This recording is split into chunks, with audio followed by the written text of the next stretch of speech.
यो ही विषय सुख कर लगे है, आत्मा पहचान बिना।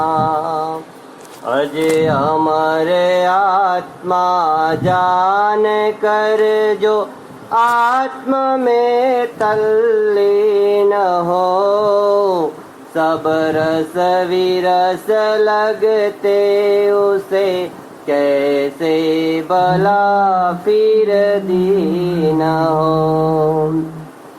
सुंदर परम आनंद गण निज आत्म जो नहीं जानता, आसक्त हो कर भोग में सो मूढ़ ही सुख मानता।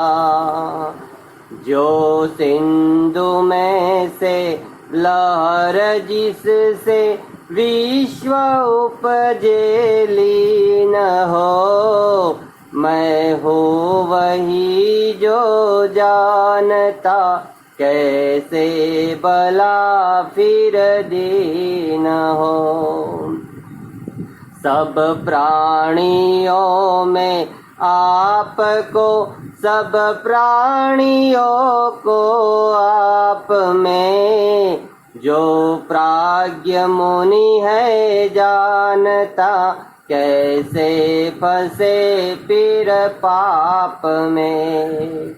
अक्षय सुधा के पान में जिस संत का मन लीन हो, क्यों कामवश सो हो विकल, कैसे भला फिर दीन हो। है काम वैरी ज्ञान का बलवान के बल को हरे, नर धीर ऐसा जान कर क्यों भोग की इच्छा करे।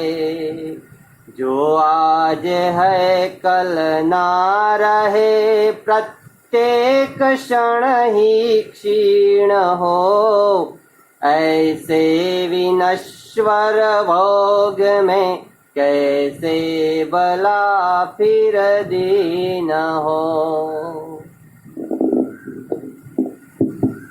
શું પ્રશ્ન લાયા ભાઈ? શું પ્રશ્ન લાયા છો છોકરાઓ? હા બોલો મહર્ષિ. હા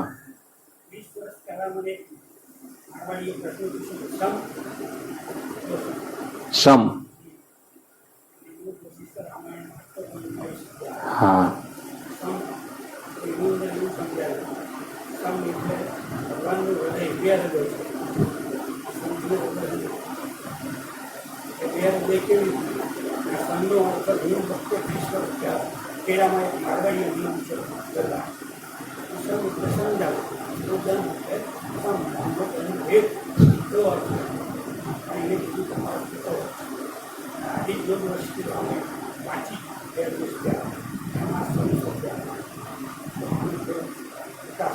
કહું ચાલો ને.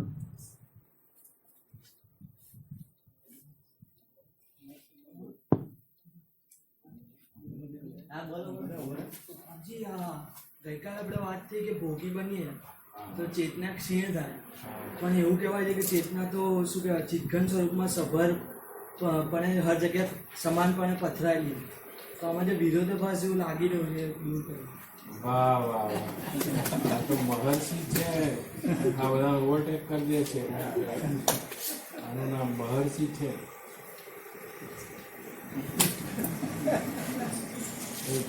શું પૂછ્યું ફરી પૂછ. આપણે ગઈકાલે વાત થઈ કે ભોગી બનીએ વધારે તો ચેતના ક્ષીણ થાય, પણ એવું કહેવાય છે. હા કહી દઉં ચાલો બસ. આને કહેવાય અનુસંધાનનો પ્રશ્ન. કાલે ચાલ્યું હોય એ વિદ્યાર્થી ચાલતું શું હોય પ્રશ્ન શું પૂછ્યો વિદ્યાર્થી ના કહેવાય. બધા જવાબો છે, પણ જે ધારામાં જે આવતો હોય જ આવે નહીં.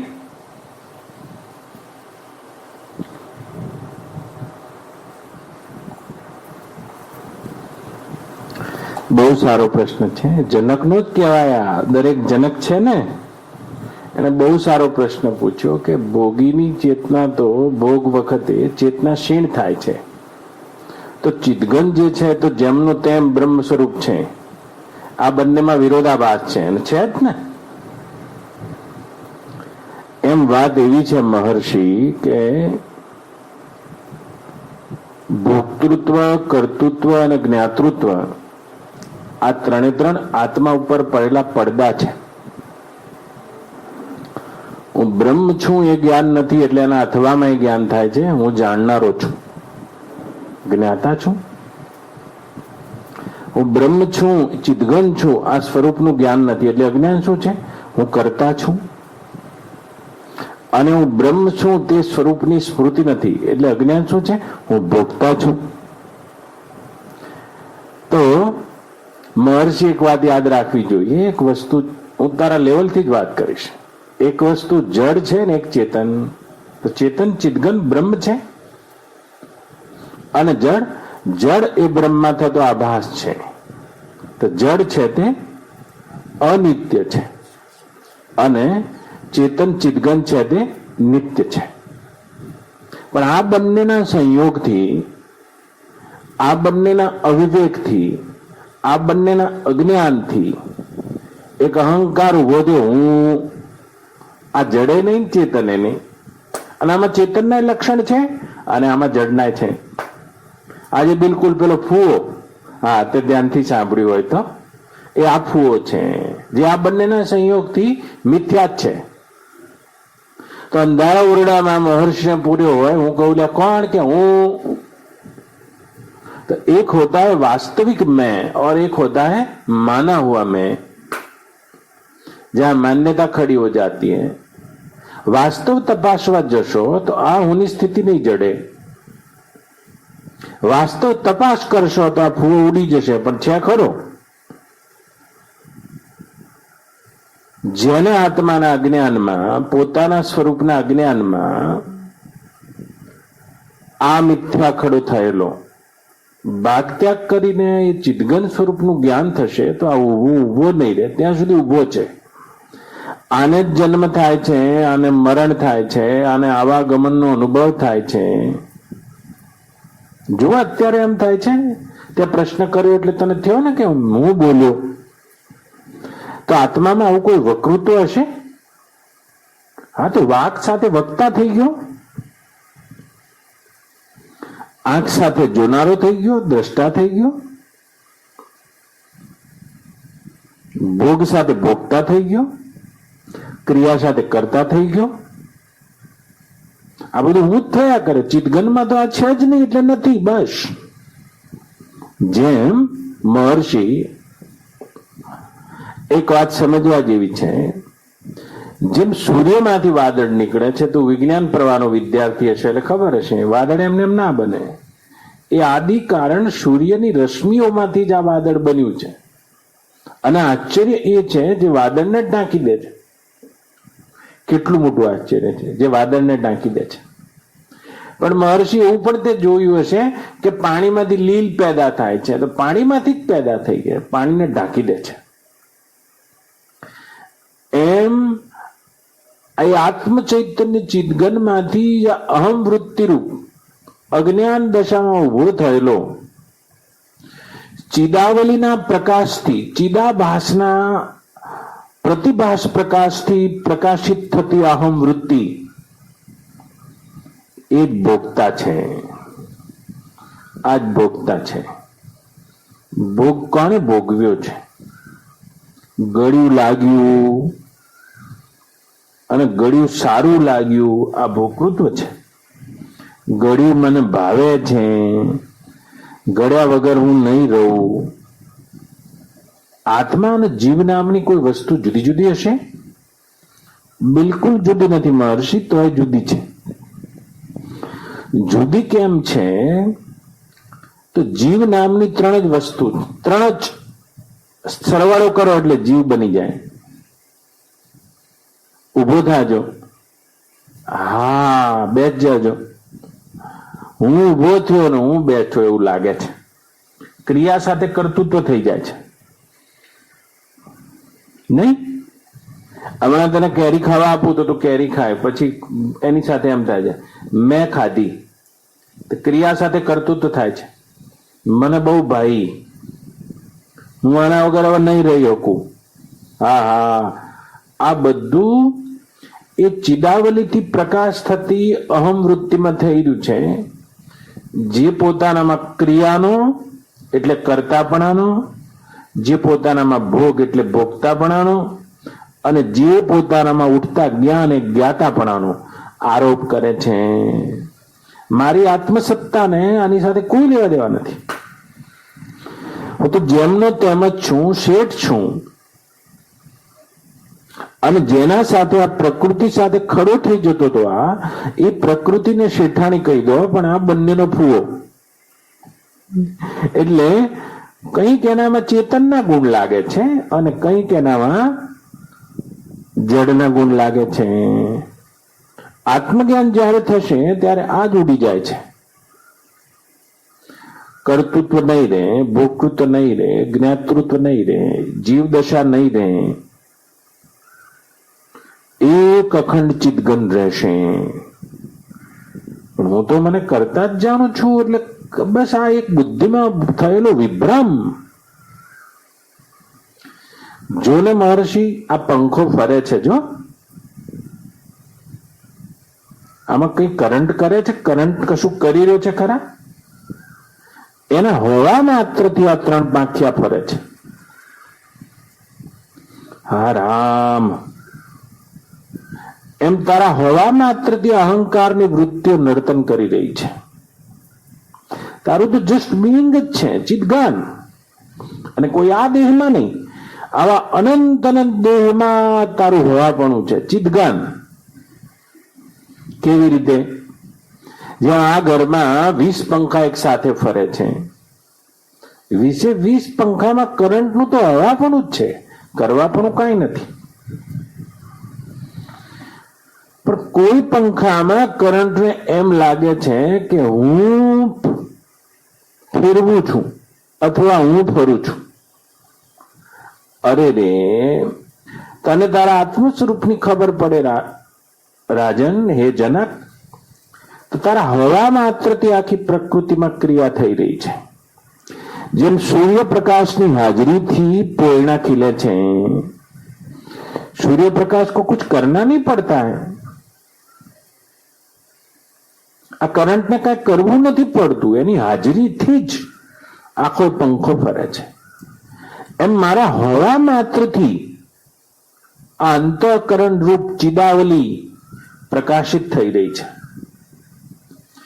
મારા તેજથી તેજપણાને પામી છે અને તેજ ચિદાવલીમાં કર્તૃત્વ, ભોક્તૃત્વ અને જ્ઞાતૃત્વ રૂપી અહંકાર ધારણ કરનારો જીવ એ પણ પ્રકાશિત થઈ રહ્યો છે. આ ઇન્દ્રિયો પ્રકાશિત થઈ રહી છે, આખું બ્રહ્માંડ પ્રકાશિત થઈ રહ્યું છે. હું કઈ કરી રહ્યો છું? મારું તો જસ્ટ હોવું છે, બીંગ, मेरा होना है. ब्रह्मा के हृदय में भी मैं हूं, विष्णु के हृदय में भी मैं ही हूं, शिव के हृदय में भी मैं हूं. હા, હૃદય સન્નિવિષ્ટો ચાહમ, ગીતામાં ભગવાન બોલ્યા છે કે બધાના હૃદયમાં હું ઘૂસેલો છું, પ્રવેશેલો છું. એ તારું સ્વરૂપ છે, પણ સ્વરૂપનું અજ્ઞાન બેઠેલું છે. જેવી રીતે નિદ્રા દોષને લઈને ભિખારીપણું બેસી ગયું બુદ્ધિમાં, એવી રીતે જ અજ્ઞાન દોષને લઈને હે રાજન રાજાપણું પણ બેસી ગયું છે. जैसे जागने पर देखोगे भिखारीपना तो कोई सत्य नहीं था, ऐसे ही पोते अपने स्वरूप में जागे हुए को पता चलता है ये राजापना भी सत्य नहीं है. तो ना मैं करता हूं, ना मैं ज्ञाता हूं, ना मैं भोगता हूं, ना मैं दृष्टा हूं, ना मैं साक्षी हूं. मैं तो इस सबको सत्ता देने वाला एक अधिष्ठान ब्रह्म, ज्यों का त्यों चिदघन, जिसमें कुछ बना नहीं है, लेकिन अपने स्वभाव से ही ऐसा दिख रहा है. તો ભોગતા છે તો ભોગતાને જ ભોગની ભૂખ છે. બસ આ ભોગતા છે તે વાસ્તવિક રીતે છે નહીં. તપાસ કરશો તો ઉડી જશે, પણ ના તપાસ કરો ત્યાં સુધી તો ભોગતા તો છે. જો આ ઘરમાં કેટલા બધા, આ રૂમમાં કેટલા બધા બેઠા છે. આમાં કેટલાકને ગોળ ભાવે છે, કોઈને ખમણ ભાવે છે, કોઈને પાત્રા ભાવે છે. જો આ ભોગના સંસ્કાર ચિદાવલીમાં અંકિત થઈ ગયા છે જીવમાં. અને આ ખમણ કેટલો જન્મ લેવડાવશે આપણે જાણતા નથી. તો ભોગના જે પણ છે સંસ્કાર છે ભોગતામાં, એ પ્રમાણે ગતિ થઈ રહી છે. ભોગોમાં અત્યંત રુચિ. તપાસ કરશો તો આ ભોગોમાં ભોગ લેનારો ભોગતા નહીં બચે, ઉભો નહીં રહે. પણ તપાસ કર્યા વગર તો ઉભો છે. જો 5 વાગ્યા તમે બધા અહીંયા સત્સંગ સાંભળવા આવી ગયા છો, તમારી જે પ્રમાણે ઈચ્છા હતી એ જ ઈચ્છા અત્યારે કામના અને ક્રિયામાં દેખાઈ રહી છે. તો કોઈ પણ જીવમાં ભેદ દેખાય છે. આ શેનો છે? ઈચ્છાનો જ ભેદ છે. કોઈ અત્યારે 5 વાગે ફિલ્મ જોવા જતા રહ્યા છે, 2 જીવ છે. ઈચ્છા ભેદે એક જીવતા તત્વમાં 2 ભેદ દેખાય છે. ઈચ્છા જુદી જુદી છે. ઈચ્છા જુદી જુદી હોવાથી ક્રિયા જુદી જુદી છે, અને ઈચ્છા જુદી હોવાથી આ ઈચ્છા જ ગાઢ ધારણ કરે છે, બીજું નહીં. જો ભોગવૃત્વમાં કોઈ ઈચ્છા જ પડી નથી, એવાને જન્મવાનું કોઈ કારણ જ નથી. હા, યમ્યમ સ્મરણ ભાવમ ત્યજ્યંતે કલેવરમ. તો ઈચ્છા પડી છે એટલે 5ના ટકોરે આવી ગયા. જો આખી તમારી ચિદાવલી તમારામાં ઉભી થતી ઈચ્છાને લઈને ક્રિયા કરી રહી છે. તો મૃત્યુ સમયે જ્યારે તમે જેને મૃત્યુ કહો છો, આ જડ શરીર તો આમ નામ પડી રહેશે, પણ જે ચિદાવલી છે, પૂતગલ જે છે, પ્રકૃતિનું કલ્પેલું જીવત્વ છે, અને એમાં કોઈ ઈચ્છા છે, ખમણ ખાવું છે, પતી ગયું, એ પ્રમાણે ગતિ કરશે ને કરશે. માટે કરીને સમગ્ર અનર્થોને કાપવા માટે એક આત્મજ્ઞાન જ કારણભૂત છે. એ આત્મજ્ઞાન થાય, એ બ્રહ્મ જ્ઞાન થાય, એ બ્રહ્મા સ્થિતિ થાય, તો જ આ ભ્રાંતિથી છૂટી શકાય તેમ છે. તો જે ભોગતા ભોગ ભોગવી રહ્યો છે એ જનક વિચાર તો કર કે આ ભોગ નામના કોઈ નક્કર પદાર્થો છે કે ખાલી લાગ્યો છે? તપાસ કરશું તો ખબર પડી જશે કે આ બધા જે ભોગમાં નક્કર પદાર્થો દેખાય છે, આની કોઈ વાસ્તવ શાશ્વત સ્થિતિ નથી. ક્ષણ બગડવા વાળા, બનવા વાળા, પાણીમાં ઉભા થતા ફીણની માફક આ જગતના તમામ વિષયો છે. એ તો વિષયને જોવાની કોઈ આંખ છે અજ્ઞાન દશાની, એને લઈને તે વિષયમાં સુખ બુદ્ધિ પ્રતીત થઈ રહી છે. તત્વદ્રષ્ટિ થઈ જાય તો જેમ એક સમુદ્રમાં ફીણ ઊભું થઈ રહ્યું છે, બસ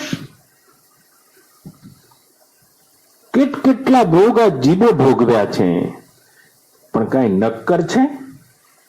નક્કર હોય તો આ જગતમાં કોકને તો છેડો આવ્યો હોય, પણ નક્કર નહીં હોવાથી છેડો નથી આવતો. ભ્રમ છે, ભ્રમણા છે. તો નાકના, આંખના, કાનના, જીભના, ઉપસ્થના, પાયુના, મનમાં, બુદ્ધિના, ચિત્તમાં, અહમના જેટલા પણ ભોગ્ય પદાર્થો માન્યા છે, આ પદાર્થો સ્વયં એક તો શાશ્વત નથી, પણ આત્માના અજ્ઞાનમાં પોતાનું સુખ આ પદાર્થોમાં કેદ થયેલું જણાય છે. જેમ તમે કદી તમારા રૂપિયા સામેવાળાના ઘેર મૂકવા જાઓ ખરા? ના જાઓ. એ મૂર્ખાની છે. એ જ રીતે તમે તમારા આત્મા સ્વરૂપનો જે આનંદ છે એ આ ભોગ્ય પદાર્થોમાં કેદ કરી રાખ્યો છે. હે જીભ તું મને સુખ દે, હે કાન તું મને સુખ દે, હે નાક તું મને સુખ દે, એ આંખ તું મને સુખ દે. બીજું કોઈ બંધન છે નહીં. વિષયોના સત્યત્વ લાગેલું રહેવું અને બુદ્ધિમાં તે બ્રહ્મ સવાર રહેવું, આનાથી મોટું કયું બંધન? અને આ જ બંધન છે, દોરડા વગરનું બંધન. જેમ તમારા ગળ આગળ કૂતરું હોય તો કૂતરાને કાંઈ મહર્ષિ આપણે દોરડાથી ના બાંધી રાખવો પડે. એને રોજ 4 દાડા ગોળ ખવડાવીએ એટલે 5મા દાડે તે દોરડા વગર બંધાયેલો રહે. અરે હા, આ બંધન તેઓ ભ્રમ છે જેને આ ભોગોના પદાર્થોની આ જગતની નક્કર સ્થિતિ માની છે. नक्कर कुछ नहीं है. तुम ना शब्द को पकड़ सकते हो, ना स्पर्श को पकड़ सकते हो, ना रूप को, ना रस को, ना गंध को. ऐसा क्षणिक ज्ञान हो रहा है बस, लेकिन बुद्धि में भ्रम है, वहां सुख कैद है. जेम तू गाड़ी में बैठो है महर्षि तो तने झाड़ दौड़ता लागे. आ भ्रमणा है बुद्धि नी. झाड़ नहीं दौड़ी रहा, तू दौड़ी रह्यो छे.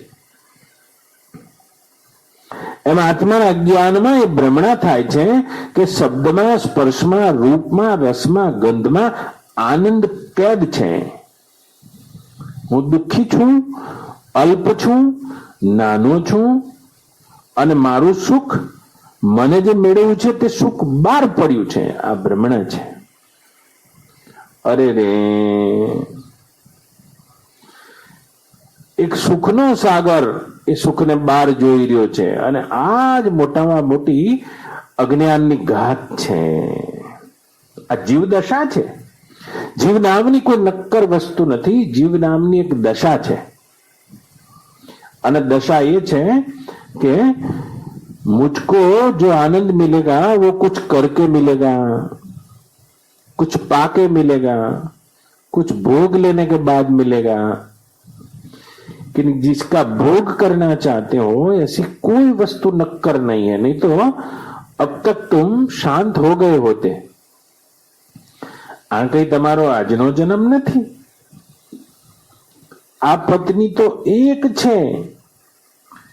તમે વાંદરાના અવતારમાં 50 પત્નીઓ સાથે પણ રહેલા છો. શું થયું છે? કદી વિચાર કર્યો છે? તમારી તો કોઈ ભોગનું સામર્થ્ય જ નથી. એક ચકલાને જે ભોગ કરવાની क्षमता છે ચકલીને, इतनी मनुष्य में नहीं है.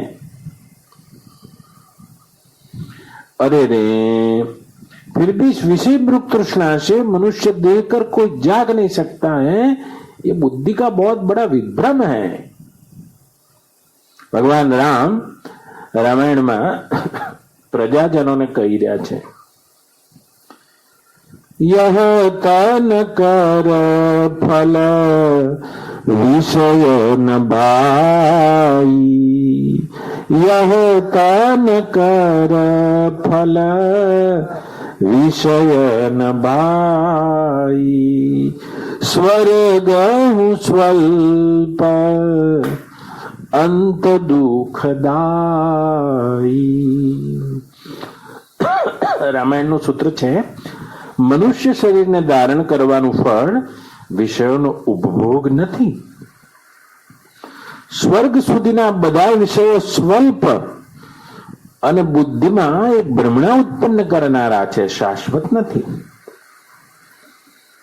તો ભોગ, કાલે હું એમ કહેતો હતો મહર્ષિ, ભોગના પદાર્થો શાશ્વત નથી. એ હજુ પકડો ના ત્યાં સુધી એનું રૂપ બદલાઈ જાય છે. એ તમને સુખી કેવી રીતે કરી શકે? જે પોતે શાશ્વત નથી, જે કાળના પ્રવાહમાં તણાઈ રહ્યા છે, જે કાળથી કપાયેલા છે, એ કદી તમને સુખી ના કરી શકે.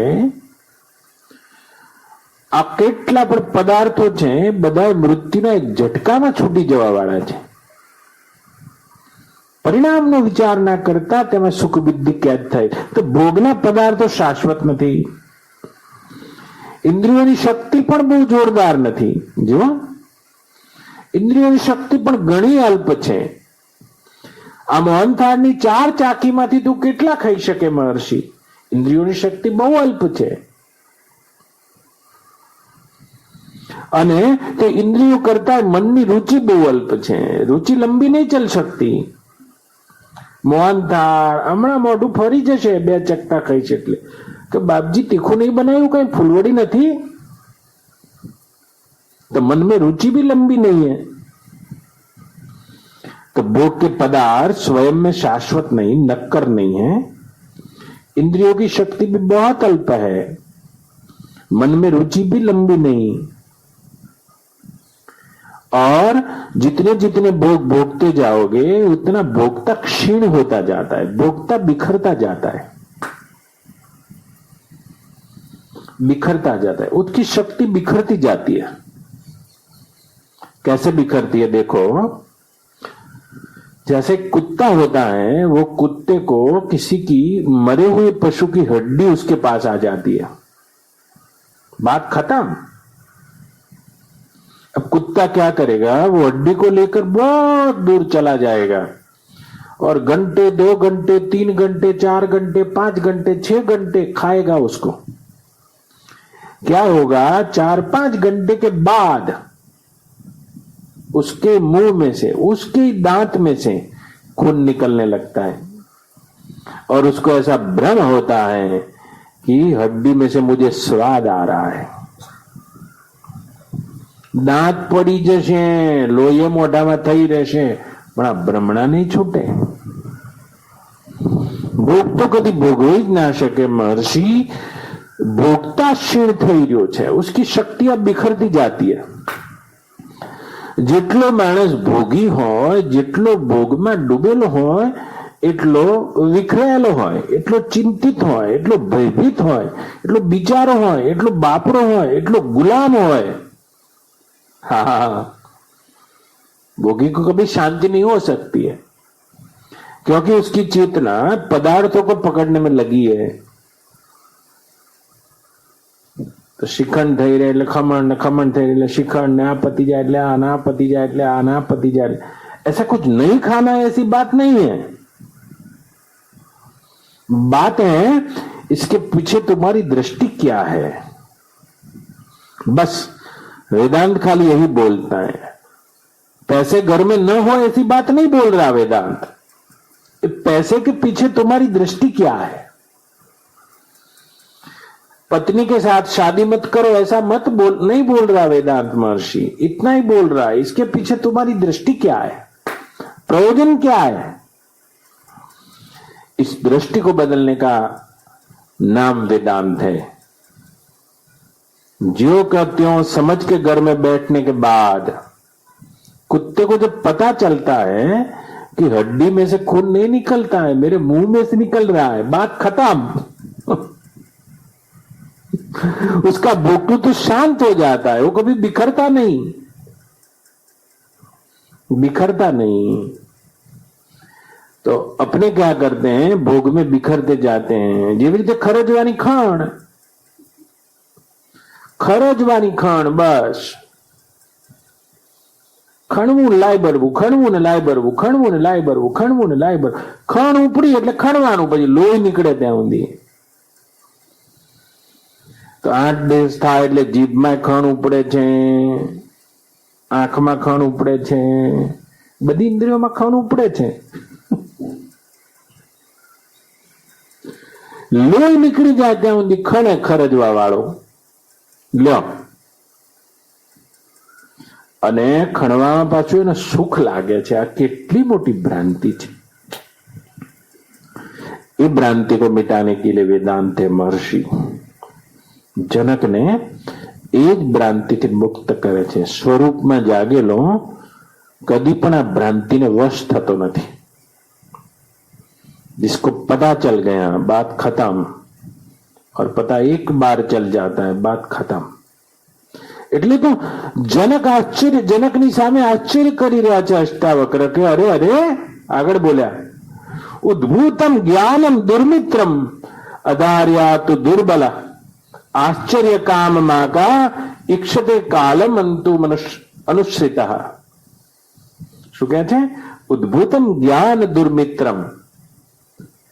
ઉત્પન્ન થયેલા આ કામને જ્ઞાનનો શત્રુ જાણતો હોવા છતાં, જ્ઞાનનો શત્રુ કામ છે એમ કે છે, તું એને વશ થઈને અત્યંત દુર્બળ શા માટે થઈ રહ્યો છે? અંત કાળને પ્રાપ્ત થયેલો મનુષ્ય પણ આ કામ ઈચ્છાને છોડી શકતો નથી. આ કેટલું મોટું આશ્ચર્ય છે! આ બીજું કાંઈ નથી, આ ઉપદેશ આપવાની એક પ્રણાલી છે. ચોથી ભૂમિકાને પહોંચેલા સાધકને આક્ષેપ કરીને એનો ખીલો હલાવવામાં આવે છે, એનું કીટું બાળવા માટે. ગુરુ દ્વારા કરેલો આક્ષેપ એટલે આમ ચોકી જાય છે. શું કે છે? ઉદ્ભૂતમ જ્ઞાન દુર્મિત્રમ. દુર્મિત્ર એટલે શત્રુ. મિત્ર અને દુર્મિત્ર. દુર્મિત્રનો શત્રુ થાય અને જ્ઞાનનો એક શત્રુ કામ બતાવવામાં આવ્યો. काम माने इच्छा होती है. ઈચ્છા. અને આપણા જીવનમાં જેટલા પણ દુઃખ છે એ દુઃખની કોઈ માં હોય તો આ ઈચ્છા છે. ઈચ્છા નામની સ્ત્રી જ્યારે ગર્ભ ધારણ કરે છે પછી એની પ્રસૂતિ ગમે ત્યારે થશે અને જે જન્મ છે એનું નામ દુઃખ હશે બા. ઈચ્છા નામની આવી સ્ત્રી છે. અરે આ જ્ઞાનના શત્રુ કામને અને બધી ઈચ્છાઓમાં કામ ઈચ્છા સૌથી વધારે પ્રબળ છે જનનેન્દ્રિયની. માટે આપણે કામને એ અર્થમાં સમજીએ છીએ, પણ મોટે ભાગે કામ એટલે કોઈ પણ ઈચ્છા. ખાવાની, જોવાની, અડવાની, સૂંઘવાની, સ્પર્શવાની, હા, નારી સંગની ઈચ્છા આને કામના અર્થમાં આપણે કહીએ, પણ બાકીની બધી ઈચ્છાઓ આના અંતર્ગત છે. અને જ્ઞાનનો આ બહુ મોટો શત્રુ છે. શત્રુ. જ્ઞાનનો ઓજસ છે ત્યાગ, જ્ઞાનનો ઓજસ છે વૈરાગ્ય, જ્ઞાનનો ઓજસ, આ બધું જ્ઞાનનું ઓજસ છે. હા, જ્ઞાન શોભે નહીં. તમે જોજો, કોઈના ભલભલાના જ્ઞાન શોભ્યા નથી. જેમની પાસે વૈરાગ્યનો શણગાર ના હોય એનું જ્ઞાન બહુ મોટું ફજીતી થાય છે, કારણ કે જ્ઞાનનો આ બહુ મોટો શત્રુ છે. કામ હે વેરી પ્રબલ કહી રહ્યા છે કે આ બહુ મોટો પ્રબલ વેરી છે. તું શું જાણતો નથી? મોટામાં મોટો પ્રબલ. રામચરિત માનસમાં પણ લક્ષ્મણ અરણ્ય કાંડમાં પ્રશ્ન પૂછે છે કે ગુરુદેવ ભગવાનને પ્રશ્ન પૂછી રહ્યો છે કે સાધકના અને સિદ્ધના, સિદ્ધ શબ્દ છે, મોટામાં મોટા શત્રુ કયા છે, વિઘ્ન કયું છે? રામચરિત માનસ.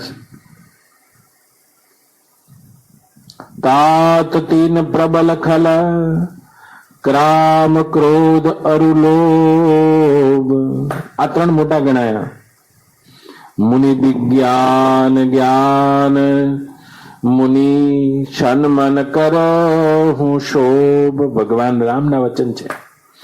મોટા વિજ્ઞાન ધામ મુનિવર હોય તો એના મનમાં પણ એક ક્ષણમાં શોભ કરે છે. હાય રામ, એક ક્ષણમાં. આ ચોથી ભૂમિકા સુધી શોભ થઈ શકે છે. એક ક્ષણમાં પણ ભગવાન રામ કહે છે બહુ મોટા વિજ્ઞાન ઘન મુનિના મનમાં પણ શોભ કરે છે એક ક્ષણમાં. તાત સુનહુ તીન પ્રબલ ખલ કામ ક્રોધ અરુલોભ વિજ્ઞાન જ્ઞાન ધામ મુનિ મન કરહું શન મહિશોભ. વિશ્વામિત્ર જુઓ, અને મેનકાનું એક ઝાંઝર ખખડ્યું છે. તપસી પડ્યા લપસી. આ જ્ઞાનનો બહુ મોટો શત્રુ છે. શત્રુ છે. ચોથી ભૂમિકા સાધકમાં, ચોથી ભૂમિકા જ્ઞાનીને ખૂબ જાગ્રત રહેવાની આવશ્યકતા છે. સહેજ પણ બેદરકારી એને ના ચાલે. જેમ ધરતી તમે ખોદતા હોય ને પ્રશાંત મૂર્તિ, તો જેટલા નીચે જાઓ ને, બોરિંગ કરતા હોય ને, તો પ્રવીણભાઈ જેટલા નીચે જાઓ ને એટલું વરુ કાઠું આવે.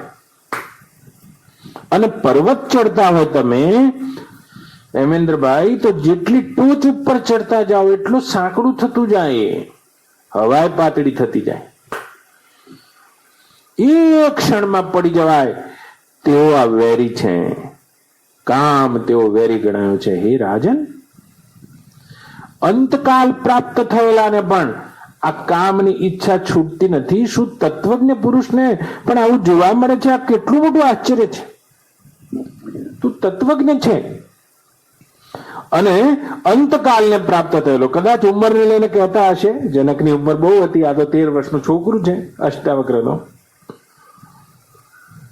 શું ઉંમર જતી રહે, ઇન્દ્રિયોની શક્તિ જતી રહે, તો એ મનની રુચિ રહી જાય છે અને ભોગતામાં ભોગના સંસ્કારો રહી જાય છે. કદી આત્મજ્ઞાન વગર મટે નહીં. એક ઘર હોય, એ ઘરમાં એક ઉંદરને પૂર્યો હોય અને પછી ઉંદર બધા દરવાજા બંધ હોય ને એની પાછળ બિલાડી પડે તો એની સ્થિતિ શું થાય? બહાર જવાની જગ્યા ના હોય. એમ જયારે માણસ મરવા પડે અને એ વખતે ઇન્દ્રિયો તો બધી શિથિલ થઈ ગઈ હોય છે, જે ભોગ માટે સક્ષમ નથી, પણ તોય મનમાં રુચિ હોવાના કારણે આ ભોગતા રૂપી ઉંદર એટલો બધો તડફડાટ કરે છે મરતી વખતે. હાય રામ, હે રાજન, આ જ્ઞાનના શત્રુ કામને તે જાણ્યો, તે છતાંય તું અત્યંત તેમાં આસક્ત થયેલો છે. આ કેટલું મોટું આશ્ચર્ય છે. અંતકાળને પ્રાપ્ત થયેલાને પણ આ છૂટતું નથી. આ બાબતની મને આશ્ચર્ય થાય છે કે જેને આખા જગતને પ્રતિભાસ જાણી લીધું છે, એ પણ આ પડછાયા રૂપ ભ્રાંતિ રૂપ વિષયોને પકડવા જાય છે. આ કેટલું મોટું આશ્ચર્ય અને આ કેટલી મોટી જીવદશા છે. બા, પેલો સાપ તમે જોયો હશે ભગવાનભાઈ, અને સાપના દેડકા બહુ ભાવે. અત્યારે ચોમાસું આવ્યું એટલે બધા દરમાંથી બહાર આવ્યા છે. ઉંદર કરતા એના દેડકા બહુ ભાવે સાપને. હા, અને દેડકા ખાવા નીકળશે. હમણાં આશ્રમમાં પણ ઘણી વાર દેડકા ફરતા હોય ત્યાં સાપ આવે છે અને દેડકા ખાવા આવે. દેડકો જેવો ખાવા જાય હીરાભાઈએ, પણ દૂરથી દોડીને આવ્યો હોય, જેવો દેડકો આમે એના જીભમાં ભરાય, એના દાંતમાં, થોડી વાર માટે એ શ્વાસ ખાવા ઉભો રહે, હાલ ના ગળી જાય એને. પણ બને એવું કે એ દેડકો સાપની દાંતમાં આવ્યા પછી જેવો સાપના દાંતમાં દબાય, દેડકાને ખબર પડી જાય મારું મોત આવ્યું છે, હવે હું નહીં બચું, સાપના મોઢામાં આવી ગયો છું. પણ પેલો જે સાપ હોય એ થોડી વાર માટે શ્વાસ લેવા માટે ઉભો રહે. ત્યાં સુધી શું બને, દેડકાના આગળ એક જંતુ પડ્યું હોય, જીવડું મરેલું. તો દેડકો શું કરે, અડધું પેટ એના સાપના મોઢામાં છે, એને ખબર છે, તે છતાંય દેડકાની જીભ ઊંધી હોય, આમ ઊંધી, દાદુર કહેવાય એને, ઊંધી જીભ હોય. સાપને, દેડકાને બધાને ભગવાન અહીંથી જીભ જોડાયેલી હોય, અંદર હોય, આમ ગળામાં, દાદુર કે છે, અને બે જીભ હોય. અને જેવું એ જંતુ આવે એટલે તરત તે દેડકો આમ તાપ કરીને જીભ બહાર કાઢે, એને ખાવા માટે જાય. અરે રે, આ કેટલું મોટું આશ્ચર્ય છે. તો કેટલાના શરીરને આપણે ક્ષણભંગુર અને મરતા જોઈ લીધા છે. જુઓ તો ખરા, આપણે દાદા ક્યાં ગયા જેને શીરો ભાવતો હતો, ઢોકળા ભાવતા હતા, ગરમ ગરમ ચા પીતા હતા, એ દાદા ક્યાં ગયા નંદુબા? અરે કાળના મોઢામાં જતા રહ્યા છે. આખું જેટલું પણ આ નામ રૂપાત્મક જગત દેખાય છે તે કાળ વડે કપાયેલું છે, કાળના મોઢામાં છે. અને આ પરપોટા જેવા પ્રતિભાસ શરીરથી તારા જેવા જ્ઞાનીને પણ ભોગની જે ઈચ્છા થઈ રહી છે એનું મને આશ્ચર્ય થાય છે કે ત્યાં અનંતના કાળમાં શરીરની શું સ્થિતિ માની છે. અને શું આપણા બધાની આ સ્થિતિ નથી? ઘણી વાર એક ઉદાહરણ આપ્યું છે. 2 સમડીઓ હતી અને સમડીઓ સવારમાં નાસ્તો કરવા માટે સવાર પડી એટલે આવા વડના ઝાડ ઉપર બેઠેલી અને નાસ્તો કરવા માટે શોધવા માટે નીકળી છે. અને ઘણા દૂર ગઈ. એમાં 2 બહેનો જ હતી, મસ્ય બહેનો હતી. બા આમાં શું બન્યું હેમેન્દ્રભાઈ, એક સમડીના હાથમાં સાપ આવ્યો જીવતો, અને એને એમ થઈ ગયું કે 4 દાડા હવે ખાવું નહીં પડે, આપણે સમડી પકડી લીધો છે. અને બીજી સમડી હતી એના હાથમાં ઉંદર આવ્યો. 2 જણાએ વિચાર કર્યો કે આપણે આશ્રમના વડ ઉપર બેસીને, જ્યાં બેઠા હતા ત્યાં બેસીને જ આની પાર્ટી કરીએ. 2 જણીઓ પાછી આવી, ઉડીને આવી હતી એટલે થોડી થાક ખાવા ઉભી રહી. સાપને ખબર પડી ગઈ કે સમડીના મોઢામાં આવી ગયો છું, મરી ગયો. અને ઉંદરને ખબર પડી ગઈ કે પૂરા થઈ ગયા બાપુ. રાતે નીકળતા હતા અને દાડે શું કરવા નીકળ્યા અને મરી ગયા. ભગવાન યાદ કરી લીધા બંને જણાએ. પણ પેલી જે સમડીઓ થોડી વાર માટે શ્વાસ લેવાને બેઠી, એ વખતે એક સમડીના મોઢામાં આવેલા સાપે બીજી સમડીના મોઢામાં આવેલા દેડકાને, ઉંદરને જોયો. એટલે સાપ ડોકું આમ કરીને દેડકું ખાવા જાય છે. આશ્ચર્ય તો હવે આવે છે કાના. અને પેલું દેડકું આમ પેલું ઉંદર ખાવા જાય છે, અને પેલો ઉંદર આમ પેલા સાપના મોઢાથી બચવા જાય છે. આમ બચવા ડોકું આમ કરે છે. અરે રે, આ કેટલું મોટું આશ્ચર્ય છે. અને આશ્ચર્ય આપણા જીવનમાં છે. આ રહ્યું એવું કયું શરીર છે જે કાળના મોઢામાં ના હોય? રામાયણનો સ્પષ્ટ સિદ્ધાંત. બા લંકાકાંડ.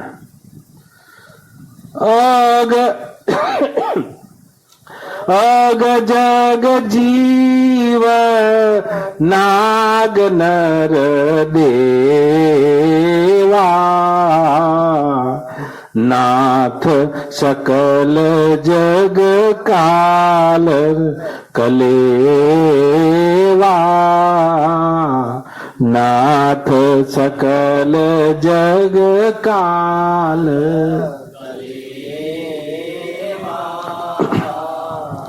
આખું એ જગત નાથ સકલ જગ કાલ કલેવા. આખું એ જગત સવારનો કાળનો નાસ્તો છે એમ કે છે.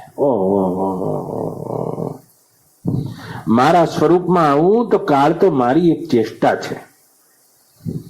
પણ જો મારા સ્વરૂપના ન હોઉં તો આ જેટલા પણ નામ રૂપાત્મક આકારો દેખાય છે એ બધાને ખાવા માટે તો કાળ એક એવો છે જેના બધા સવારનો નાસ્તો આ જેટલું પણ આ જગત દેખાય છે એ બધા સવારનો નાસ્તો કાળનો કહેવાય. બા તમારું 70 વર્ષનું આયુષ્ય છે બા, અને જ્યાં સૂર્ય નારાયણ દેખાય છે એ સૂર્ય નારાયણ રૂપ તારાનું પણ આયુષ્ય છે. એનાથી પણ મોટા મોટા તારાઓ છે અને એનું પણ આયુષ્ય છે. બા આ બધાના આયુષ્યને હરી લેનાર કોઈ કાળ હશે કે હા એ કાળ, એ મહાકાળ, આખું આ દેખાતું અનંત અનંત બ્રહ્માંડ જેનો સવારનો નાથ સકલ જગ કાલ કલેવા. અને કલેવાનો અર્થ થાય નાસ્તો સવારનો. અરે રે, બપોરનું ભોજન તો શું હશે? બપોરના ભોજનમાં તો ભૂવ સ્વ જન તપ મહલોક બધા ઉડી જાય છે. અને સાંજના વાળા વખતે તો ભૂવ જન તપ મહ તલ રસાતલ પાતાલ વિતલ અનંત અનંત બ્રહ્માંડોને ધારણ કરનાર વિશ્વાનર અને અરણ્ય ગર્ભની આકૃતિઓ પણ લીન થઈ જાય છે. પણ સવારનો નાસ્તો આ કાળ છે બા, બ્રેકફાસ્ટ. અને નાથ સકલ જગ કાલ કલે. આમ તો તુલસીદાસજી હિન્દીમાં બોલ્યા અને શ્રીમદ ભાગવતમાં પરીક્ષિતને આ જ કહી રહ્યા છે, હે પરીક્ષિત રાજા, કાલો જગત ભક્ષક. શ્રીમદ ભાગવત કહે છે આ કાળનો ભક્ષક, આખા જગતનો ભક્ષક છે કાળ. તો બા આખા જગતમાં શરીર રૂપ પરપોટાની શું સ્થિતિ હશે બા? અને પરપોટાથી દેખાતા પદાર્થોની શું સ્થિતિ હશે? કોઈ જીવ એવો નથી દાદા જે કાળના મોઢામાં ના હોય એનું શરીર. તો આપણી હાલત કેવી છે? બિલકુલ પેલી સમડીના મોઢામાં આવી ગયેલા સાપ જેવી છે કે સાપ જે ક્ષણ એની બાજુ બચી છે એમાં એ ઉંદર ખાવા જાય છે. અને આપણે શું કરીએ છીએ? જે ક્ષણ આપણા જોડે બચી છે તેમાં આ ખાઈ લઉં, આ પહેરી લઉં, આ જોઈ લઉં, આવો મેકઅપ કરાવી લઉં, આવો ડ્રેસ ચીવડાવી લઉં.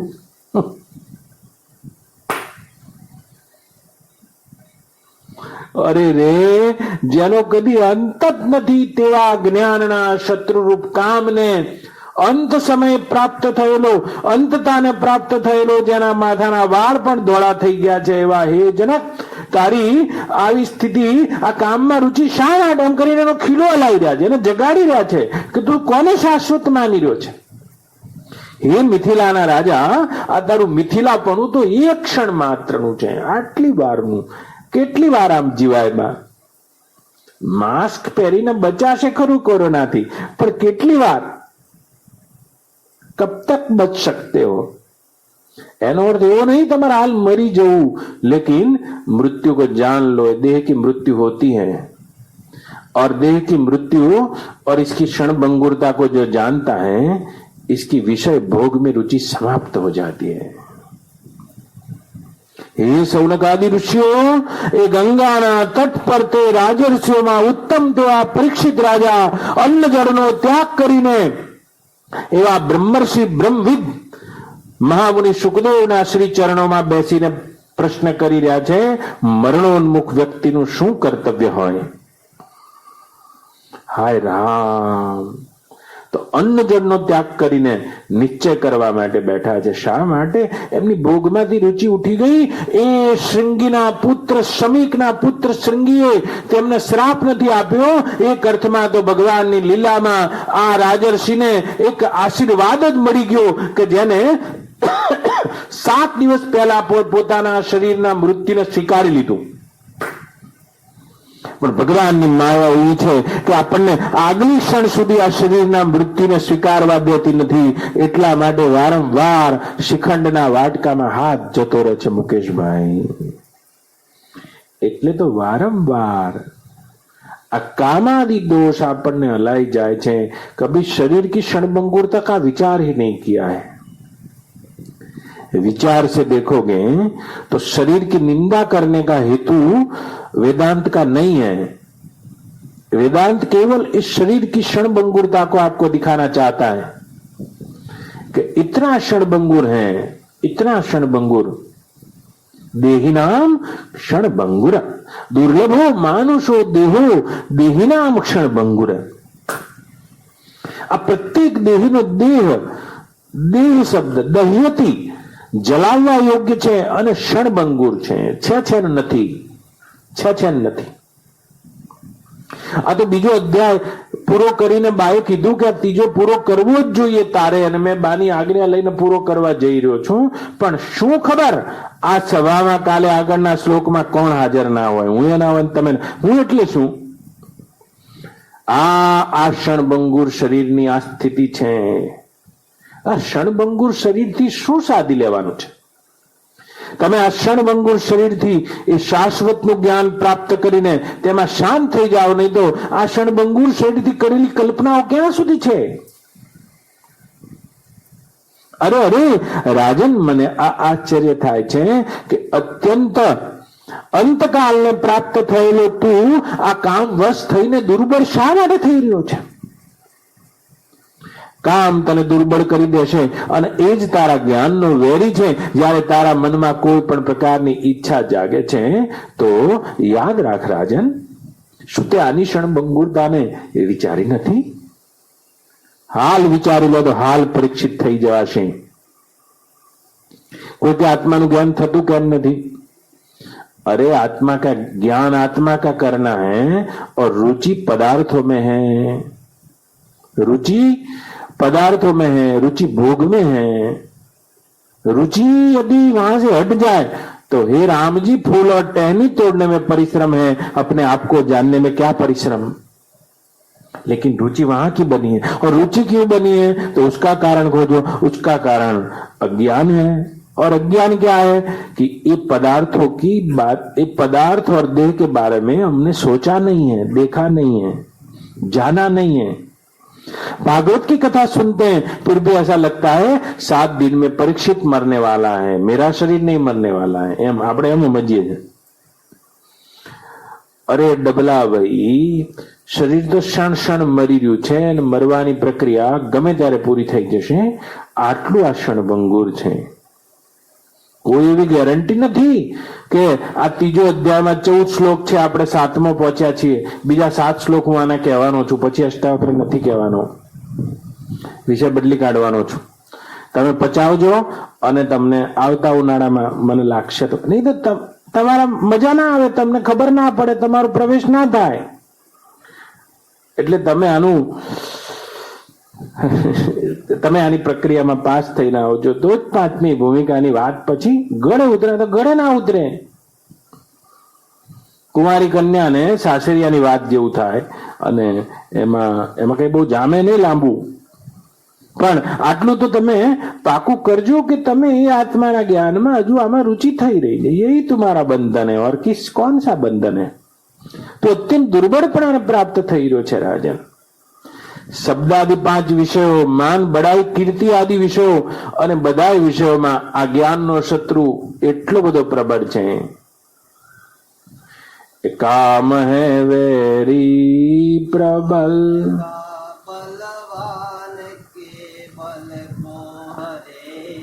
माइक तो चालू कर डबला भाई। काम है वेरी प्रबल बल, है काम वेरी ज्ञान धन का बलवान के बल को हरे। नर धीर ऐसा जान कर क्यों भोग की इच्छा करे। नर धीर ऐसा जान कर क्यों भोग की इच्छा करे। ભોગવો ને ભોગતા હોય ને, ભોગતા ભોગ કદી ના ભોગવાય, ભોગતા જ ભોગવાઈ જાય છે, પણ ખબર જ નથી, ભોગતા ક્ષીણ થઈ જાય છે મહર્ષિ। પણ આપણને ઊંધું જ બોલવાની આદત છે। જો ગાડી લઈને આયા અને ગાડીમાંથી ઉતર્યા, આવું તરત શું બોલ્યા? આશ્રમ આવ્યો, આશ્રમ આવ્યો છો તમે આયા? લે, પણ આવું ઊંધું જ બોલવાની આદત છે। આશ્રમ તો જ્યાંનો ત્યાંનો હોય જ છે, પણ તમે આવો તો કે આશ્રમ આવી ગયો, લે ઉતરી જાઓ। જો ઘણી બહેનો વીણવા બેઠી હોય, એમાં ઘઉંમાંથી કાંકરા કાઢતી હોય એટલે કાંકરા વીણતી હોય, પણ આપણે પૂછીએ શું કરો છો? કે બાપજી ઘઉં વીણું છું। હા, એવી ભાષા જ છે। ડબો લઈને જતી હોય, અત્યારે તો ગરગંટીઓ આવી ગઈ, પણ ડબો લઈને જતી હોય ને આપણા જેવા સામે મળે, બેન ક્યાં જાઓ છો? કે બાપજી લોટ દળાવ। એટલે લોટ દળાવવા જાઉં છું કે ઘઉં દળાવવા જાઉં છું? પણ બોલવાની આવી ભાષા જ છે। એમાં આપણને એમ થાય છે કે મેં ચાખ્યું, હું અડ્યો, હું જ પરસ્યો, મેં ભોગ ભોગવ્યા, પણ આપણને ખબર જ નથી કે ભોગ નહીં ભોગવાઈ રહ્યા, ભોગવનારો જ ભોગવાઈ રહ્યો છે। હાય રામ, ભોગવનારો ભોગવાઈ રહ્યો છે। આ તો બા પેલું ભજન નથી? વાણી રે મારા ગુરુજીની વાણી, અને જીવતા પરણાવી બાવે મુવા ઘેર આણી। ગોરખનાથજીનું મેં ક્યાંક ખોલ્યું છે ખરા? ખીલો દૂજે રે હા, પેલી ભેંસ રે વહુ કે જી। ખીલો દૂજે રે હા, પેલી ભેંસ રે વહુ કે જી। ખેતર પાક્યું રે હા, પેલા રખેવાડને ખાધો જી। ખોલી છે ખરા? પણ ખીલો દૂજે રે હા. દરેકનો એક ખીલો હોય છે. હા, જેમ કોટ તમે ટીંગાળો ને, કોટને ટીંગાળવા માટે ખીલો હોય, એમાં શરીર કોટથી વધારે કશું નથી નાખજી ભાઈ. આ શરીરને આમનામ રાખવા પાછળ કોઈ ખીલો છે, વાસનાનો ખીલો. મારે શ્રીખંડ ખાવું છે, મારે ખમણ ખાવા છે, મારે આ ખાવું છે, મારે આ અડવું છે. મળતું તો કાંઈ નથી, પણ ભ્રમ બનેલો રહે છે. ડબ્બા ખાઈ જવું તો સારું, ભ્રમ તો બનેલો જ રહે છે. વારંવાર પત્ની સાથે હું નાચું તો પણ ભ્રમ તો બનેલો રહે છે. થાય છે શું? જેમ ભેંસને બાંધવાનો ખીલો હોય, એમાં જે જીવ છે, આ જે જીવ છે અને આ શરીર, અને ખીલો કયો છે કે વાસનાનો ખીલો છે, એનાથી બંધાયેલો છે. અને આ શરીર ભેંસ છે બા.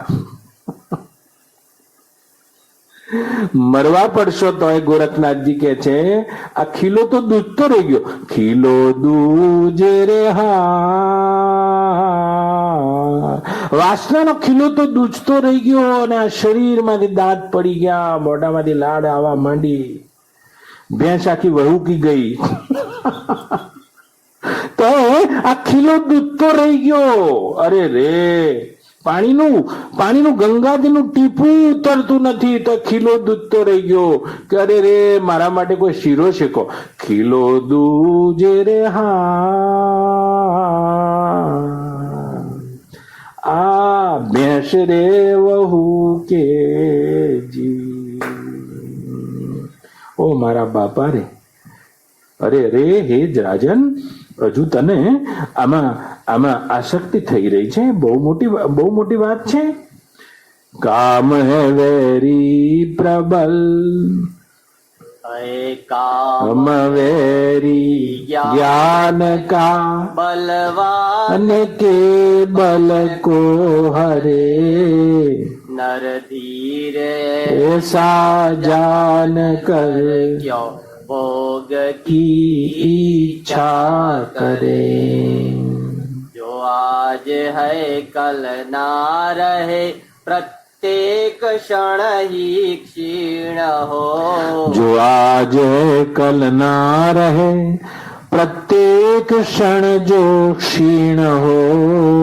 ऐसे विनश्वर भोग में कैसे भला फिर दीन हो। ऐसे विनश्वर भोग में कैसे भला फिर दीन हो। અને એ જ જનકને કહી રહ્યા છે કે તું આટલો દીન શા માટે થઈ રહ્યો છે? શું આ ભોગોની અને આ શરીર ઇન્દ્રિયોની નશ્વરતાને તે જાણી નથી રાજન? જાણી ગઈ હોય તો ભોગની ઈચ્છાનો ત્યાગ કરી દે રાજન. એ જ તારું બંધન છે, એ જ તારી અશાંતિ છે, અને એને લઈને જ તારું ભોગતાપણું ક્ષીણ થઈ ગયું છે. કેટલાય જન્મોથી આ ખીલો દૂધતો રહી ગયો છે, અને આ શરીર રૂપી ભેંસ તો વહુકી ગઈ છે. પ્રવીણભાઈ, હાય રામ, ઘરમાંથી કઈ ખાવાનું ખલાસ નહીં થાય, આંતરડા ખલાસ થઈ જાય છે. ઘરમાંથી મોરસના કોથળા ખલાસ નહીં થાય, મુકેશભાઈ, એને પચાવવાની ક્ષમતા શરીરની ખલાસ થઈ રહી છે. કોણ ભોગવી રહ્યું છે? यही अशांति का घर है. तो क्या करो? अरे अरे, મને આશ્ચર્ય થાય છે. પછી આગળ તો કહેશે કે ભોગ ઈચ્છા વગર પદાર્થોની પ્રાપ્તિ વખતે જ્ઞાનીની દ્રષ્ટિ શું હોય છે પછી કહેશે. પણ પહેલા તો એને ઝટકો જ મારે છે, એનો ખીલો હલાવે છે કે તને હજુ આ થાય છે? ઇહા મૂત્રમ વિરકતસ્ય નિત્યાનિત્ય વિવેકિન આશ્ચર્ય મોગ કામસ્ય મોક્ષાદેવ વિભીષિકાહા. આહા, વિભીષિકાનો અર્થ ભય થાય છે. આ લોક અને પરલોક પ્રત્યે વિરક્ત, નિત્ય અને અનિત્ય વસ્તુના ભેદને સમજનાર, મોક્ષની ઈચ્છા વાળાને મનુષ્યને મોક્ષથી જ ભય છે. એ બહુ મોટું આશ્ચર્ય છે.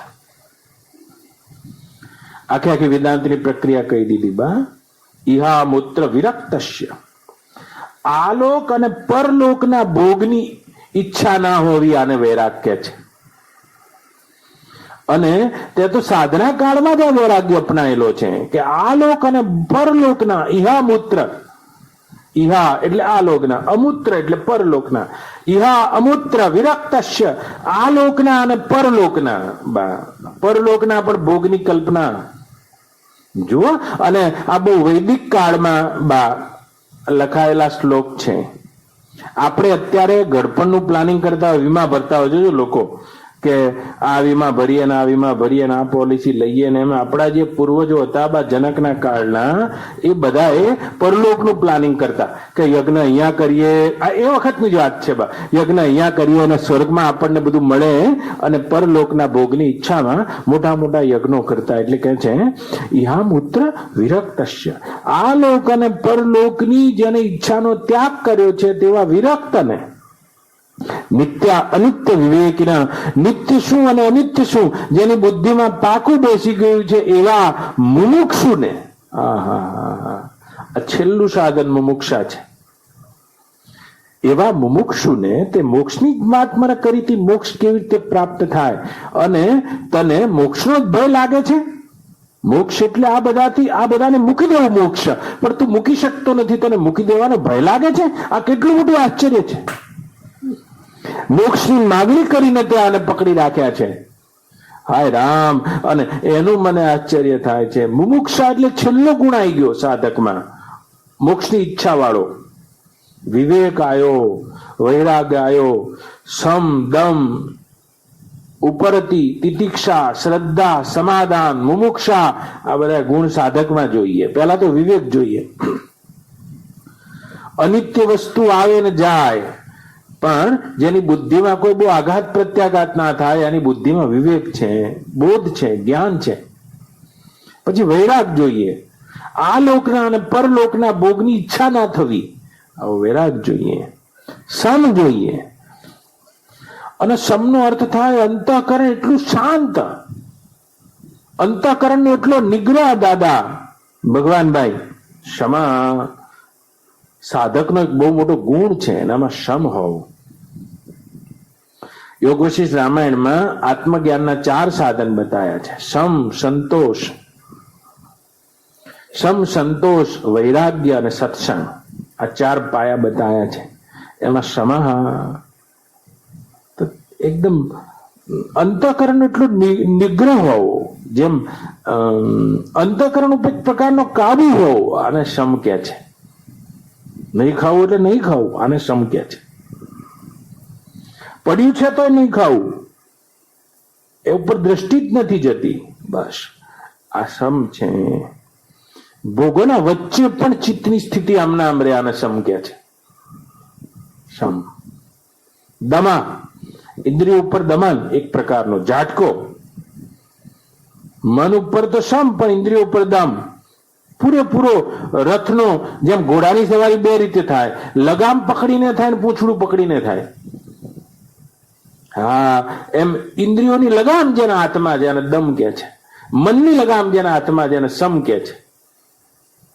સમદમા ઉપરતી, ઉપરતી એટલે એક પ્રકારની ઉપરામતા.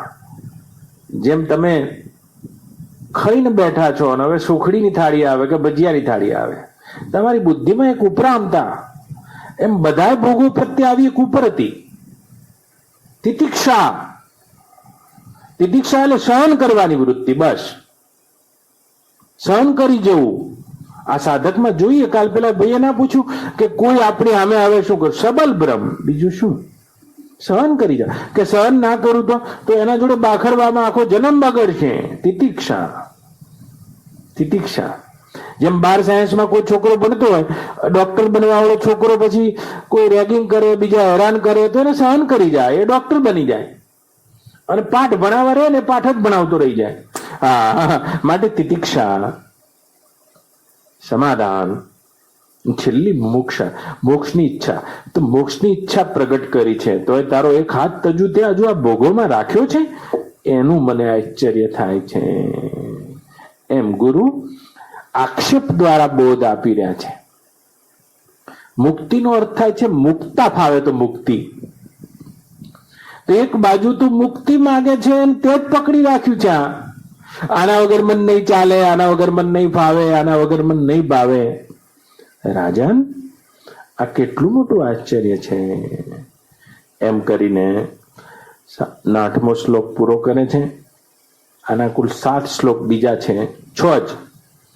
આમાં 3જું પ્રકરણ પૂરું થાય એટલે મારા બા જે વિષય આપશે એમાં જવાનો, તમે આપશો તો એમાં જઈશ. પણ આ 3જા અધ્યાયથી અષ્ટાવક્ર ગીતાને ઉભી રાખું છું. ગમે ત્યારે કોઈ કહેનારા સાંભળનારા આવશે તો કહીશ, આના પહેલા હું 20 વર્ષ પહેલા બોલ્યો તો 1લો જ અધ્યાય આશ્ચર્યનો. આ વખત બોલ્યો, બીજો પૂરો કરવા માંગતો હતો, 3જાને નતો કહેવા માંગતો, પણ બાએ કીધું કે કહેવો જોઈએ.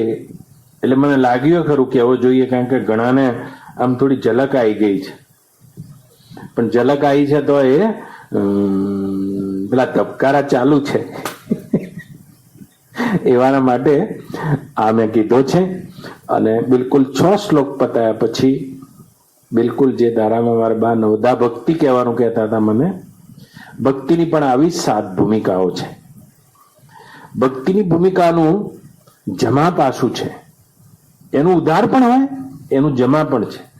જમા એ છે કે આમાં મમતા, કામ, આ જે દોષ 4થી ભૂમિકામાં ગણાયા એ ભક્તિની ભૂમિકામાં પહેલી ભૂમિકામાં જતા રહે છે.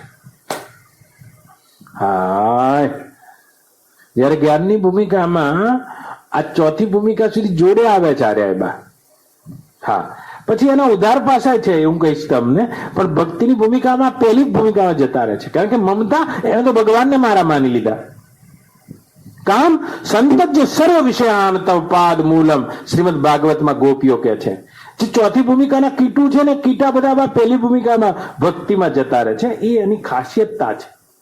વાત તો છેલ્લે બધા એક જ જગ્યાએ આવે છે, પણ એ એમાં જતી રહે છે. વિષય ભોગની ઈચ્છા ભગવાનના ભક્તને લગભગ નહીં હોય, આ પહેલી જ ભૂમિકામાં ના હોય. એટલો બધો ભક્તિ રસમાં ડૂબેલો રહે છે બા. પણ જ્ઞાનની 4થી ભૂમિકામાં આ બધા અંગાત આવે છે. વાત જ્ઞાનની હોય તો એ પાછી આવું વાઇબ્રેશન આવતું હોય, બા દેવ ભાવ થઈ જતો હોય, વિપર્ય ભાવના ફૂરી જતી હોય, અને એ દૂર કરવા માટે અહીંયા બહાર મૂકે છે. એનું આ 4થો અધ્યાય પતાવીને 3જો જે પણ કઈ વિષય આવશે એને કહીશ. પણ આખા જે લગભગ 45 જેવા ભાગ થશે, અને વારંવાર શ્રવણ મનનના અંતે આપણે એને સમજવા કોશિશ કરીને આત્મ નિવેદન કરી જવું જોઈએ, ક્યાં ઊભા છીએ. હા, આમાં જાતે જ નિદાન કરવું પડશે. આધ્યાત્મિક યાત્રાનો એક નિયમ છે. કોક કહેશે તમે નહીં માનો, તમારે જાતે નિદાન કરવું જોઈશે. હું તો ખાલી આક્ષેપ કરીને છૂટી ગયા છે, પણ પેલો અંદરથી હલી ગયો છે. પણ આ તો એવો જનક રાજા છે, હજુ 4થા અધ્યાયમાં બોલવાના છે. ચાપખા મારશે, 5મામાં મારશે, અને 6થા અધ્યાયમાં જનક બિલકુલ 5મ ભૂમિકામાંથી બોલી રહ્યો છે. હાય રામ. અને 5મી ભૂમિકા એવી ભૂમિકા છે બ્રહ્મનિષ્ઠ પુરુષની. એવો બ્રહ્મનિષ્ઠ પુરુષ, એને અડીને આવતા અણુ પરમાણુ પણ વાયુમંડળને પવિત્ર કરનારા હોય છે. એના જોડે બેસવાથી, જેના દર્શનથી, તેના સ્મરણથી, જેના ભાષણથી આપણા સંકલ્પ વિકલ્પો ગરવાને લાગે છે, જેના દાયરામાં આવી જવાથી મન સ્થિર થવા લાગે છે, એને અડીને આવતા અણુ પરમાણુ પણ આપણને અડી જાય. હું શાસ્ત્રની વાત કરી રહ્યો છું. એને અડીને આવતા અણુ પરમાણુ પણ આપણને અડી જાય. બિલકુલ જળ ભરતની ભૂમિકા છે આ 5મ. આવી એની સ્થિતિ હોય છે. આપણે પણ તેમાં કૂદકો મારી શકીએ છીએ. ઓમ પૂર્ણમદ પૂર્ણમિદમ પૂર્ણાત પૂર્ણમુદચ્યતે પૂર્ણસ્ય પૂર્ણમાદાય પૂર્ણમેવાવશિષ્યતે.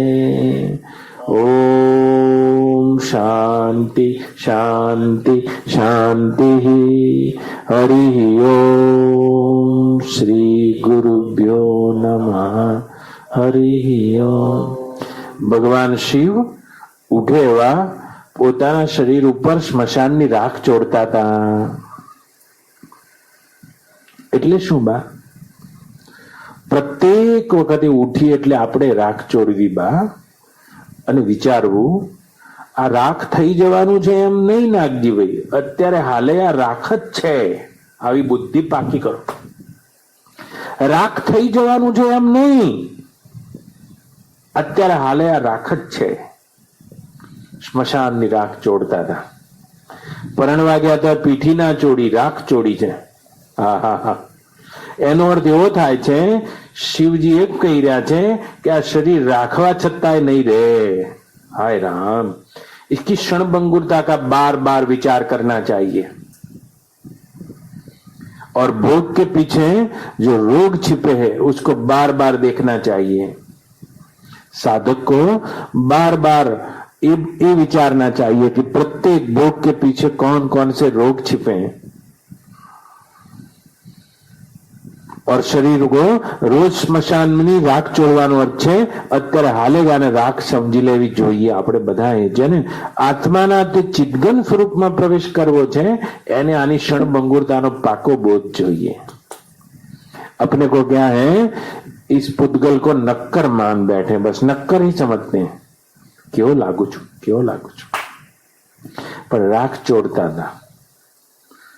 તન વિભૂતિ પટકે હરી છાલા. શિવજીનું લક્ષણ જોજો. પરણવા ગયા તે વખતે બા તન વિભૂતિ, પોતાના શરીર પર રાખ ચોડી છે. આપણે પણ ચોડી લેવી જોઈએ. આ રાખવા છતાં પણ નહીં રહે. આવું પાકું વાર વાર કરવું જોઈએ. જેને એ ચિદગન બ્રહ્મમાં પ્રવેશી જવું હોય. મોટામાં મોટી એક દેહાત્મ બુદ્ધિ હોય છે અને મોટા મોટા વિવેકની પણ છૂટતી નથી, કારણ કે એના શરીરના વિચારની પ્રક્રિયા અપનાઈ નથી. બધું પોલું સમજી શકે છે માણસ.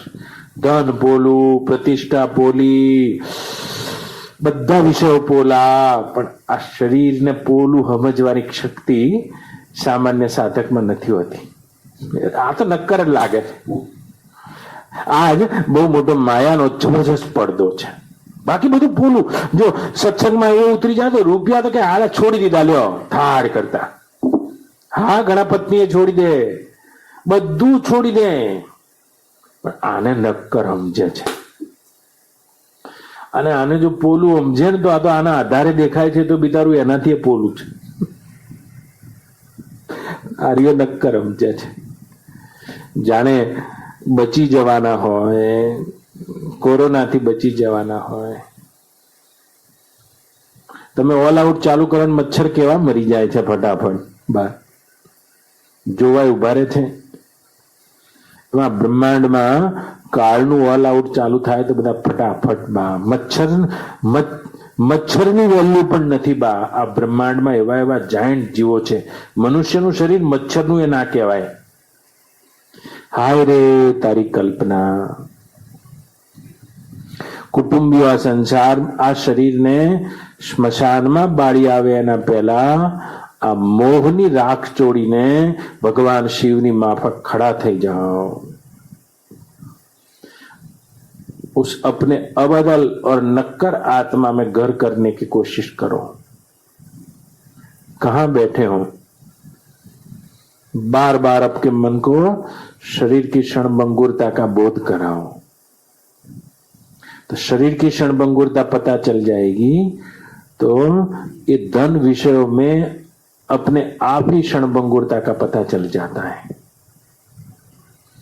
ये तो आपको तीसरी भूमिका में करना चाहिए. हाँ, लेकिन यहाँ तो चौथी भूमिका में बोल रहे हैं जनक को कि अरे अरे हजू तारी आ नक्की नहीं थયું તારે. એનામાં હજુ કંઈક આવી જતું હશે એટલે કહેતા હશે, અથવા તો એને પાકું કરાવવા માટે કહે છે, જેથી કરીને શું કહેવાય, ફાઇનલ ડબલ માલા પ્લાસ્ટર કરે છે. હા, કે થઈ ગયેલા પ્લાસ્ટર ને માલા પ્લાસ્ટર કરી રહ્યા છે, જેથી કરીને હલે નહીં આગળ, એટલા માટે કહી રહ્યા છે. પણ આપણે તો વાર વાર ઉઠીએ એવા પહેલો જ આ વિચાર કરવાનું કે આ શરીર રાખવા છતાં પણ નહીં રહે, નહીં રહે.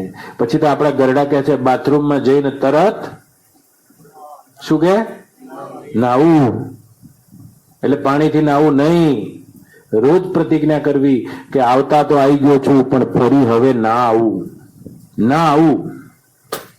હા, રોજ સવારે પ્રતિજ્ઞા કરવી કે હવે કાયાના કોટમાં ને માયાના મેલમાં હવે ફરી નહીં આવું રે. કાયાના કોટમાં માને માયાના મેલમાં હવે ફરી નહીં આવો રે. હવે ફરી નહીં આવું મારા વાલા. હવે ફરી નહીં આવું મારા વાલા. સીધો હું વૈકુંઠ જાવું રે વાલા, સીધો રે વૈકુંઠ જાવું. આવો રે. જ્યાં જ્ઞાતા જ્ઞેન જ્ઞાન રૂપ વૃત્તિ કુંઠિત થઈ જાય છે, તમારું સ્વરૂપ જ વૈકુંઠ છે. સીધો વૈકુંઠ જાવું રે વાલા, સીધો. વૈકુંઠ જાવો રે. હવે દુનિયાની આંખમાં ને દેવોની પાંખમાં હવે ફરી નહીં આવું. એટલે કે છે આમ ડબલું પાણી રેડો એ વખત કહેજો ના આવું, હવે હવે ફરી ના આવું. આવો સંકલ્પ કરો ના આવું, પણ કઈ બાકી રહી જશે તો આવવું પડશે. જો આ શ્લોક સાંભળવાનો બાકી રહી જાય, કાલ તમારે આવવું જ પડશે. બાકી રહી ગયો એવા સંસારમાં કાંઈ પણ બાકી રહી ગયું, આવવું પડશે. શ્રીખંડ ખાવું છે તો મુકાભાઈ આવવું પડશે. આવવું પડશે. અને ના આવું હોય તો રોજ પ્રતિજ્ઞા કરો હવે ફરી નહીં. નંદુબા ઉઠો એવા બોલો, હું ના આવું. આત્માનું જ્ઞાન કરવું છે તો હા. અને નાતા પહેલા ઉઠો એટલે પહેલી રાખ ચોડી લો. આ રાખવા છતાં પણ નહીં રહે. આ બધા પદાર્થો પ્રત્યે વૈરાગ પછી કેળવજો. પહેલા આ દેખાતા પોલા ઘડા ઉપરથી વૈરાગને પ્રકટ કરી લો. बोलो कृष्ण कन्हैया रामचंद्र भगवान। तो फिर ज्ञानवान तो ऐसा होता है जैसा दूसरे का शरीर दिखता है, उसको ज्ञान होने के बाद अपना शरीर भी ऐसा ही दिखता है। જેમાં મજૂર બધા કામ કરી રહ્યા તમે કેવા જોઈ રહ્યા છે, એમ એનું શરીર એ બધું પૂતગલ પ્રકૃતિમાં નાચતું હોય છે, તો પોતાનામાં બેઠો હોય, अपने घर में ही बैठा होता है, शरीर नाचતું હોય, बस એની चेष्टा करे जતું હોય છે, उसके साथ उसका कोई संबंध नहीं रहता है। ऐसे तुम भी हो जाओ, जाग जाओ भैया।